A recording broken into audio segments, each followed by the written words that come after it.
The John LeBang Show has been known to make people laugh, sing, think, scream, throw things in rage, and generally lose their minds. Listener discretion is advised.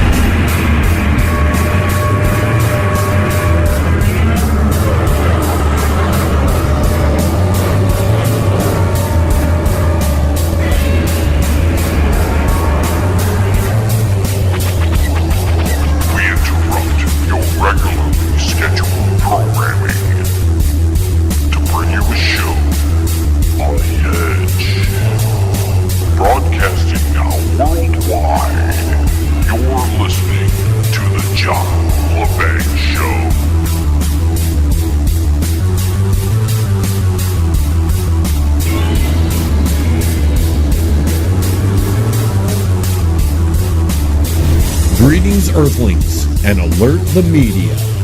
The John LeBang Show is broadcasting worldwide. We have another great 60 minutes of sonic vibrations headed your way. In the second segment, and carrying us right until the end of the show, we're bringing in our good friend, Derek Shelmerdine, for another installment of Rock and Roll Unraveled. But until then, we're going to talk about some of the main headlines that are in the news, because we didn't have a first hour this week like we normally do. We rebroadcasted Shady and the Mystery Freaks. In case you had all missed it, this week of Halloween, we wanted to give you a little bit of Halloween mood right here on the John LeBang Show.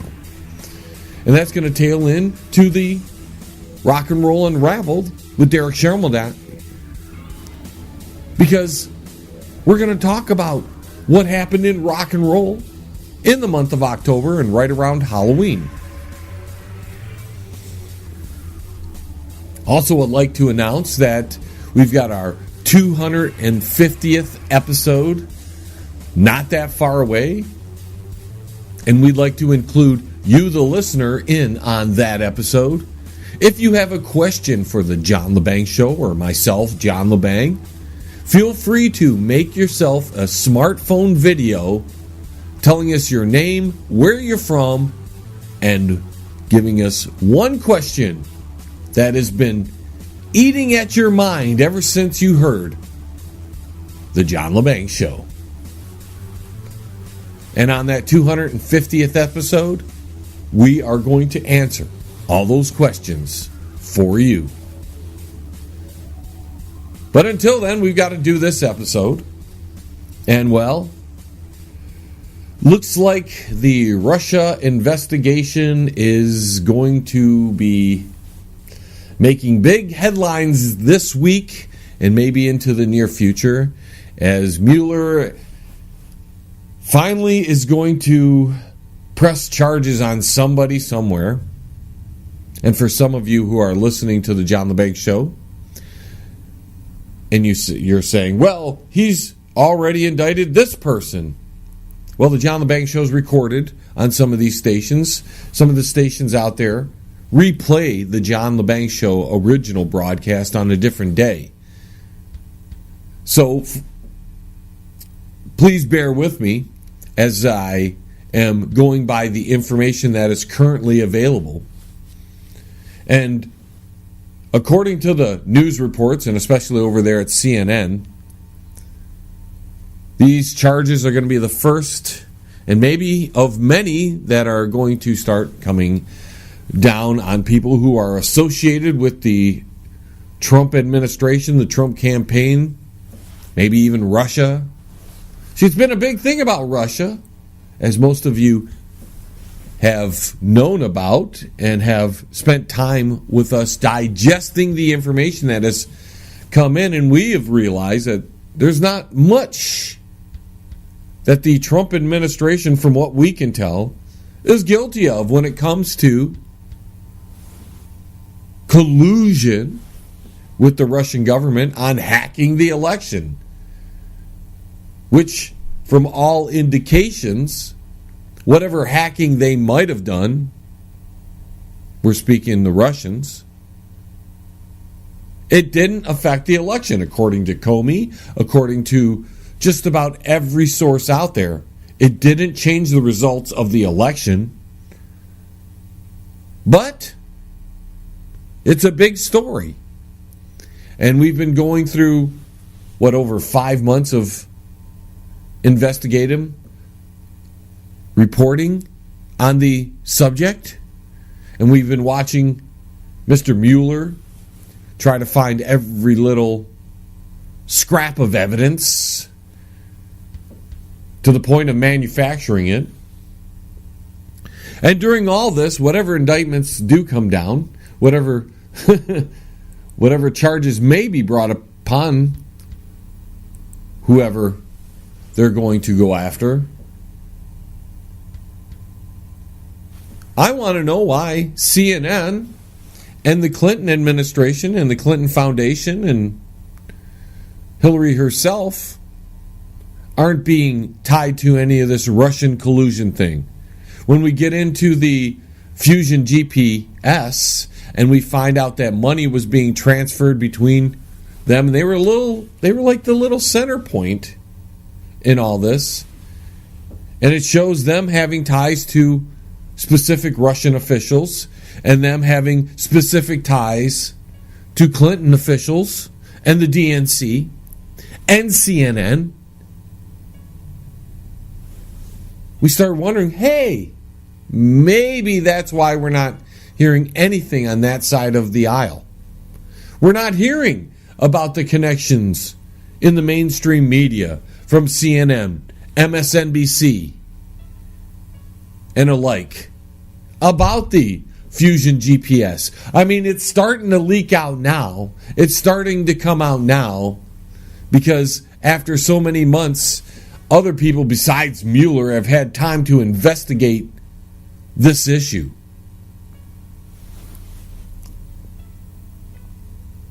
And one thing's clear.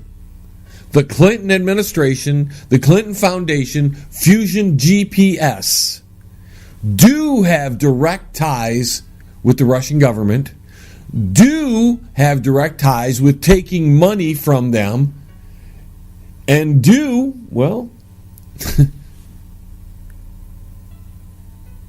have signs that they were colluding with each other during the election. Yet the entire focus has been on the Trump administration, the Trump campaign, Trump allies, the Republican Party. And from what I can tell from my investigative reporting, my research, the Clintons, the Clinton Foundation, CNN, are all deeply embedded with Fusion GPS and the Russian government. Yet it is not making the headlines. We understand that. CNN's not going to report on themselves doing dirty tricks behind our back.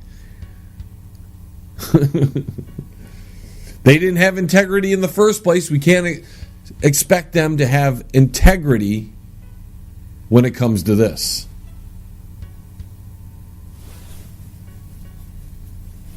So we're going to find out what's going to happen over the next few weeks, and it's going to be big headlines in the mainstream media, and we're going to see whoever they indict, and I can guarantee it's not going to be Mr. Trump himself. They've had to shake out as much as they can, and I am feeling that they are going to have a very, very flimsy charge against somebody, something that really doesn't have a whole lot to do with the big picture of Russia affecting the election. It's probably going to be more like somebody just did something out of line, maybe by accident, and as long as it's not Hillary Clinton, they can go to jail for it. They can be charged for it. Hillary does something by accident, forget about it. No big deal. Anyways, folks, we got to take our first break.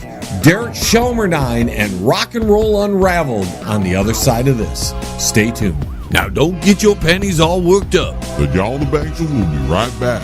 And you'll love it.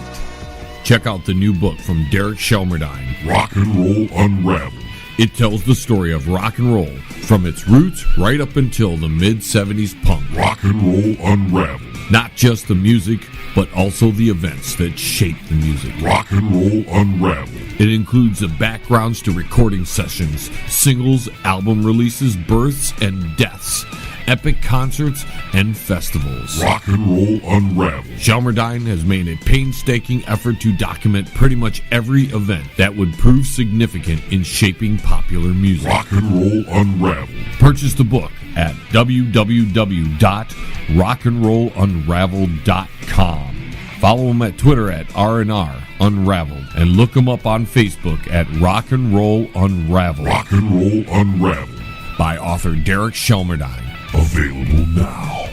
I think of myself more as a song and dance man, you know. The only reason that we are still together is that the subtlety of delicate change in the music. Some of it's old, some of it's new, something borrowed, something brown. It's the sea of a band that wears makeup, and you've got snakes, and you've got guillotines, and you've got really hard rock, Detroit rock and roll. I mean, all those groups and people that started off when we were starting off, they're all still going. It's funny how many times rock and roll has been dead. Yeah, how many times people have said it's been dead, it just keeps coming back like a bloody phoenix. Rock and roll! And ladies and gentlemen, we're bringing back our good friend, Mr. Derek Shelmerdine, for another exciting episode of Rock and Roll Unraveled. Derek, how are you today? I'm very well. Great to be talking to you again, John. There's so much interesting and really spooky stuff happening in the world of rock and roll around Halloween itself and the week or so before. And some of the biggest bands in the world have all got some really spooky stories associated with them. Well, Led Zeppelin, we start with Led. They released their second album in the UK on Halloween in 1969. Nothing too spooky about this, apart from the lawyers' bills, I guess, because 3 of the tracks on that second album all got sued for plagiarism. Willie Dixon did them for a Whole Lot of Love. He thought that was a lot too close to his You Need Love. And he also wasn't acknowledged on the fact that Bring It On Home was his song. They were both rectified after discussions with lawyers. And also the Lemon song on that particular album was very much based on Howlin' Wolf's Killing Floor. He also had got his lawyers to have a chat, and that finally got credited to him as well. Usually see Chester Burnett as the credit for a Howlin' Wolf song. And that was something that happened with Zeppelin a lot, is people thought they took or borrowed their music to make their own music. That's right, yeah. I'm not sure the word guilty's correct, but they did it a lot. They took other people's stuff. And Spirit as well. A very strange lawsuit that ended just recently that they actually won. And if you listen to those 2 tracks, they really do sound a trifle similar. Mm-hmm. But Zeppelin's third album, released the following year, well, the week in the UK, it was released on the 23rd of October. In America, it was released on the 5th of October, so still very Halloweenish. This one really does have some seriously spooky associations. Jimmy Page really quite got into the occult, and he became a follower of the doctrines of a guy called Aleister Crowley, who in 1904 wrote a book called the Book of the Law, which was based on his claims of a voice he heard over a 3 or 4 day period. He wrote all these things down and created the Book of the Law. Now, some of the early Led Zeppelin 3 albums actually have cut out into the run-out groove, Do What Thou Wilt and So Meet It Be, which actually quotes from verse 40 of Crowley's book, the Book of the Law. I think it's only the early releases that had that.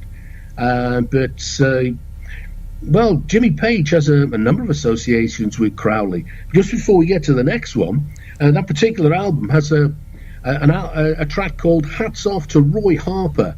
He was a well-known British folk singer around the time. He used to support them a lot. And one of the reasons I'd mention this is we talked about some interesting bands